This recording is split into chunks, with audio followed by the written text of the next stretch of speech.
ایک ایسی قوم جن کو اللہ نے بے پناہ طاقت اور اونچے اونچے قد سے نوازا تھا۔ یہ قوم دنیا کی تاریخ کی سب سے طاقتور قوم تھی۔ یہ بڑے بڑے پہاڑوں کی تراش کر گھر اور محلات بناتے۔ یہ کوئی اور قوم نہیں بلکہ قوم سمود ہے۔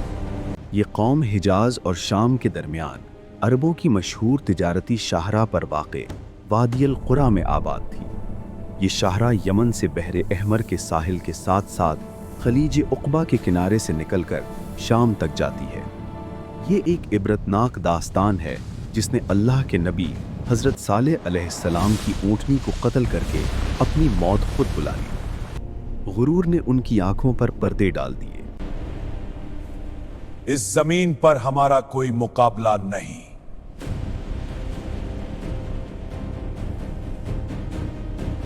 اور پھر وہ لمحہ آیا جب آسمان سے بجلیاں برسیں، زمین لرز اٹھی اور پوری قوم صفحہ ہستی سے مٹ گئی۔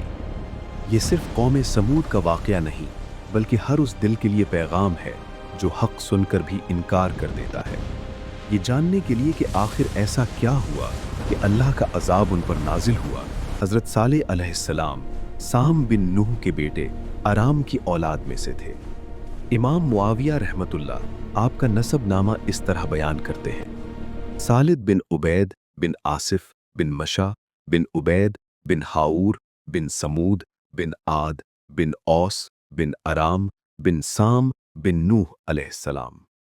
حضرت صالح علیہ السلام جس قوم کی طرف مبعوث کیے گئے وہ قوم سمود کہلاتی تھی۔ اس قوم کو سمود اس لیے کہا جاتا ہے کہ ان کے جد اعلیٰ سمود تھے۔ یہ قوم سامی اقوام کی ایک شاخ تھی اور قوم عاد ہی کا بقیہ گروہ تھی جو قوم عاد کی ہلاکت کے وقت حضرت ہود علیہ السلام کے ساتھ بچ گئے تھے۔ شکر ہے حضرت ہود نے ہمیں بچا لیا۔ یہی لوگ بعد میں قوم عاد ثانیہ کے نام سے مشہور ہوئے۔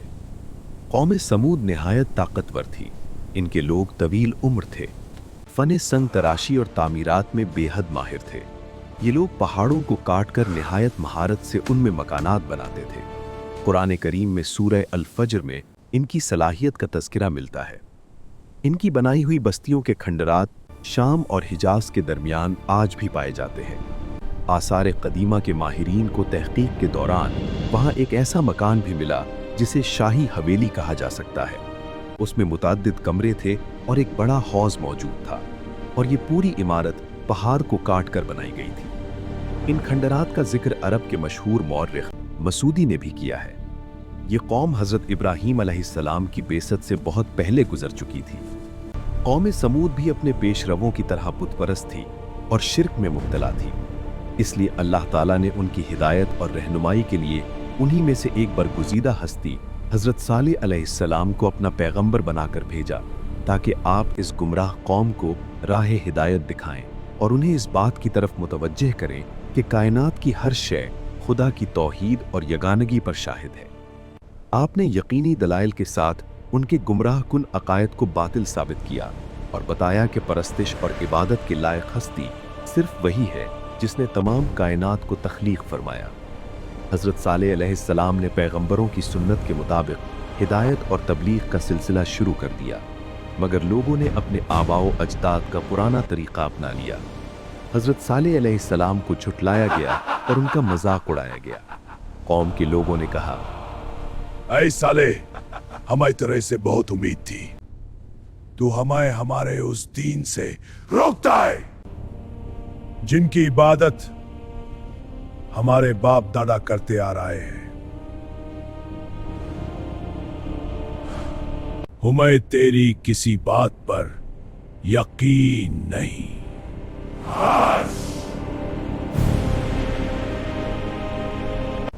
حضرت صالح علیہ السلام انہیں بار بار سمجھاتے اور نصیحت فرماتے رہے۔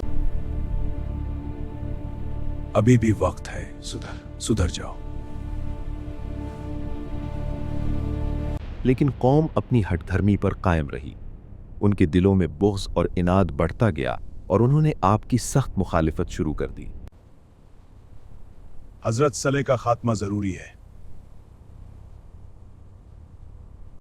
البتہ ایک چھوٹی سی جماعت نے آپ کی دعوت کو قبول کیا۔ ہم اللہ پر ایمان لاتے ہیں۔ और चंद लोग ईमान ले आए। कौम समूद के लोग निहायत आसूदा हाल और मालो दौलत में फरावान थे। उनकी मुआशी हालत बेहतरीन थी। उन्हें ऐशो आराम और आसाइश के तमाम वसाइल हासिल थे, लेकिन दौलत और ताकत के नशे ने उन्हें इखलाकी जवाल में मुब्तला कर दिया। उनके दिलों में तकब्बुर, गुरूर और सरकशी पैदा हो गई। इस जमीन पर हमारा कोई मुकाबला नहीं। और वो अपनी जिस्मानी कुव्वत और मालो दौलत पर फख्र करने लगे। कौम समूद के अरबाब इख्तियार और साहिब हैसियत लोग बातिल परस्ती में इस कदर गर्क हो चुके थे कि हक की मारिफत की रोशनी उनसे बिल्कुल कट चुकी थी। अहले बातिल हजरत सालेह अलैहिस्सलाम की तबलीग के जवाब में कहा करते, ऐ साले, अगर वकाई हमारा तरीका नापसंदीदा है और हमारे माबूद बातिल हैं तो फिर हमें ये दौलत, सरसब्ज़ शादाब बागात, आसाइश व फरावानी और बुलंदो बाला महल्लात क्यों अता हुए? जरा अपनी और अपने पैरोकारों की गुर्बत और तंग दस्ती पर भी गौर कर। बता, मकबूल हम हैं या तुम और तुम्हारे खस्ता हाल साथी? कौम के इस गुस्ताखाना तर्ज कलाम के जवाब में हजरत सालेह अलैहिस्सलाम ने फरमाया, तुम अपनी खुशहाली और ऐशो आराम पर तकाबुर ना करो।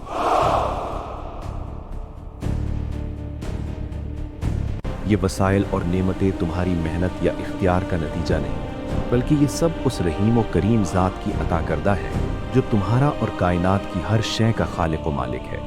अगर तुम उसका शुक्र अदा करोगे, वो तुम्हें और ज्यादा अता करेगा। और अगर तुमने कुफरान नेमत किया और गुरूर में मुब्तला हो गए तो यही नेमतें तुम्हारे लिए जिल्लत और बर्बादी का सबब बन जाएंगी। कौम समूद इस हकीकत को मानने के लिए हरगिज तैयार न थी कि हजरत सालेह अलैहिस्सलाम अल्लाह के भेजे हुए पैगंबर हैं। अपनी सरदारी, मालो दौलत और इख्तियार के नशे में वो समझते थे कि अल्लाह के अहकामात को लोगों तक पहुंचाने के अहल तो हम खुद हैं। जो लोग हजरत सालेह अलैहिस्सलाम पर ईमान ले आए थे, उन्हें अहले बातिल की जानिब से तमस्खुर और तहकीर का निशाना बनाया जाता। अहले तकब्बर इन अहले ईमान से पूछते, क्या तुम्हें यकीन है कि सलेह अपने वर्दिगार का भेजा हुआ रसूल है? बेशक हम उस पैगंबर पर ईमान रखते हैं जो वो अपने रब की तरफ से लाए हैं। ये बात मुनकिरीन के लिए नाकाबिल बर्दाश्त थी कि उनके अलावा किसी और शख्सियत के लिए लोगों के दिलों में इतना एहतराम हो कि उसकी बात बगैर किसी तरद्दुद के तस्लीम कर ली जाए। उन्होंने हजरत सालेह अलैहिस्सलाम को अपने इख्तियार के लिए खतरा समझना शुरू कर दिया। हजरत सालेह हमारे दीन का खत्मा चाहता है। चुनाचे अपनी बरतरी कायम रखने के लिए वो लोगों के दिलों में हजरत सालेह अलैहिस्सलाम की इज्जत और शरफ को कम करने की कोशिश करने लगे। हजरत सलेह अल्लाह का रसूल नहीं है, वो झूठा दावा करता है।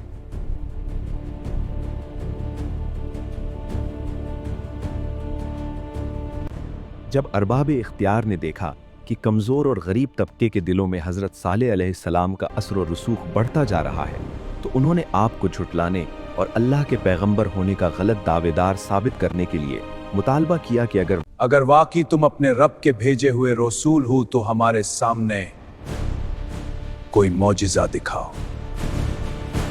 हजरत सालेह अलैहिस्सलाम लोगों की फितरत और नियतों से बखूबी वाकिफ थे। आपने फरमाया, ये ना हो तुम वज़े निशानी देखने के बाद भी इस्लाम कबूल ना करो।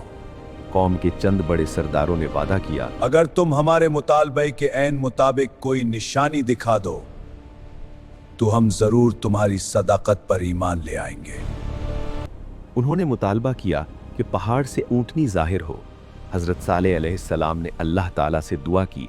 अल्लाह ताला ने अपने बरगुज़ीदा बंदे की दुआ कबूल फरमाई और पहाड़ में से एक सख्त चट्टान फट गई। इस चट्टान से एक निहायत बड़ी जिसामत वाली ऊंटनी नमूदार हुई। हजरत सालेह अलैहिस्सलाम ने कौम से फरमाया, ये तुम्हारे रब की तरफ से तुम्हारे लिए दलील है।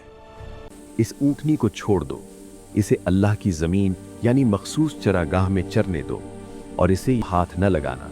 अगर तुमने इसकी जान को नुकसान पहुंचाया तो तुम पर सख्त अजाब नाजिल किया जाएगा। हक और सदाकत की इस वाज़ेह निशानी को देखकर कुछ लोग ईमान ले आए, लेकिन बहुत से ऐसे भी थे जिन्होंने जहालत की तारीकियों को हिदायत के नूर पर तरजीह दी। हजरत सालेह अलैहिस्सलाम ने फरमाया, पानी की बारी मुकर्रर की जाए। एक दिन ऊँटनी पानी पिएगी और उस दिन तुम या तुम्हारे जानवर उस चश्मे से पानी नहीं पी सकते। बाकी दिन तुम और तुम्हारे जानवर चश्मे के पानी से फायदा उठाओगे। कौम ने वादा किया, हम वादा करते हैं कि हम इसको नुकसान नहीं पहुंचाएंगे। सरदारों ने ये शर्त रखी कि अगर ऊँटनी को उनकी चरागाहों में चरने दिया जाए तो उन्हें इसका दूध इस्तेमाल करने दिया जाए। यूं एक मामूल बन गया, ऊँटनी एक दिन चश्मे का पानी पीते और उस दिन किसी और को पानी इस्तेमाल करने की इजाज़त ना होती।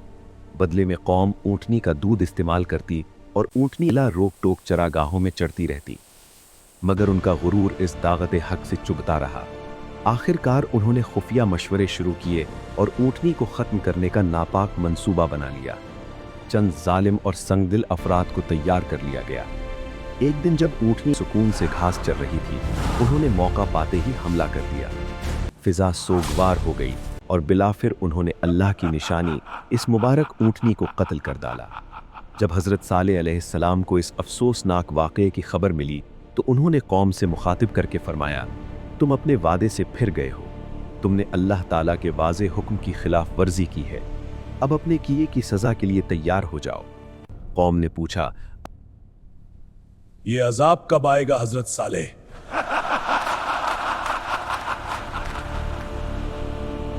और अब इनके जवाल का वक्त शुरू हो गया और फिर वो लम्हा आया जब आसमान से बिजलियां बरसना शुरू हो गईं और ये अमीर और ताकतवर कौम जमीन में दफन होने लगी। इनके पहाड़ की तरह मजबूत महल सब गिरने लगे और सब कुछ तबाह हो गया। इनके महल, ताकत, दौलत और ऐशो आराम सब कुछ खाक में मिल गया और दुनिया की सबसे ताकतवर कौम कुछ पल में जमीन में दफन हो गई। इस